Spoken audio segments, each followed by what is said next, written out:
ನಮಸ್ಕಾರ ರೈತರೆ. ಈ ಒಂದು ಬೆಳೆ ಬಂದು ರೆಡ್ ಲೇಡಿ ತಳಿಯಾಗಿರುತ್ತೆ. ಹಾಗಾಗಿ ಏನಂದರೆ ಇದಕ್ಕೆ ನೀವು ವೈರಸ್ಸಿಗೆ ಮುಂಜಾಗ್ರತವಾಗಿ ಕ್ರಮಗಳನ್ನ ಕೈಗೊಳ್ಳಬೇಕಾಗುತ್ತೆ. ಫಸ್ಟಿಂದನೇ ನೀವೇನು ಸಸಿ ನಾಟಿ ಮಾಡಿರ್ತೀರಲ್ಲ, ಮಾಡಿ ಒಂದು 2 ತಿಂಗಳಿಂದ ವೈರಸ್ಸಿಗೆ ಸಂಬಂಧಪಟ್ಟ ಪ್ರಾಡಕ್ಟ್ನ ಒಂದು 15 ದಿನಕ್ಕೊಂದ್ಸರಿ ಸ್ಪ್ರೇ ಮಾಡ್ತಾಯಿರಿ. ಮಾಡೋದ್ರಿಂದ ಮುಂದೆ ಆದಷ್ಟು ವೈರಸ್ನ ಕಂಟ್ರೋಲ್ ಇಟ್ಕೊಂಡು ಬೆಳೆ ತೆಗಿಬೋದು. ಇಳುವರಿಗೆ ಯಾವುದೇ ತೊಂದರೆ ಆಗೋಲ್ಲ. ಯಾಕಂದರೆ ಈಗೆಲ್ಲ ಆಲ್ರೆಡಿ ಗೊತ್ತು ನಿಮಗೆ, ಎಲ್ಲ ಬೆಳೆನಲ್ಲೂ ವೈರಸ್ ಬಂದೇ ಬರುತ್ತಂತ.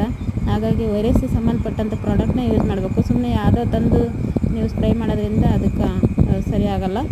ನೋಡಿ, ಈ ಒಂದು ಬೆಳೆ ನೋಡ್ಬೋದು, ತುಂಬ ಚೆನ್ನಾಗಿ ಬಂದಿದೆ. ಹೂವು ಎಲ್ಲ ಕಾಯಿ ಸೆಟ್ಟಿಂಗ್ ಎಲ್ಲ ಚೆನ್ನಾಗಾಗಿದೆ, ರೈತರು ಹೇಳಿದ್ದಾರೆ ನಮಗೆ. ಹಾಗಾಗಿ ಒಂದು ವೀಡಿಯೋನ ವಾಯ್ಸ್ ರೆಕಾರ್ಡ್ ಕೊಟ್ಟು ನಾನು ಹಾಕ್ತಾಯಿದ್ದೀನಿ.